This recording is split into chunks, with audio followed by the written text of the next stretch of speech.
देखिए, मोदी जी के नेतृत्व में भारतीय जनता पार्टी ने देश के अंदर जो कहा सो करके दिखा दिया।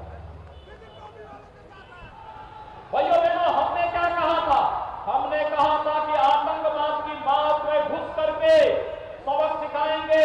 याद करिए, आजादी के बाद 55 वर्षों तक कांग्रेस को देश में शासन करने का अवसर मिला था। मोदी जी ने पहले वर्ष के 5 साल के पहले कार्यकाल में ही पाकिस्तान के अंदर घुस करके सर्जिकल स्ट्राइक ऐसे करवाई, पाकिस्तान